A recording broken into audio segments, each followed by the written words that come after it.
Dacă te-ai născut în martie, societatea te percepe ca pe o persoană care aduce optimism, deschidere și conexiune între oameni. Tu ai un mod natural de a crea relații autentice, de a încuraja comunicarea și de a face ca interacțiunile să fie mai vii și mai apropiate. Prezența ta este adesea asociată cu ușurința de a lega oameni și idei.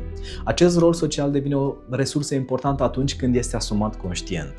Relațiile tale capătă profuzime, sinceritate și sens, iar viața socială devine mai armonioasă.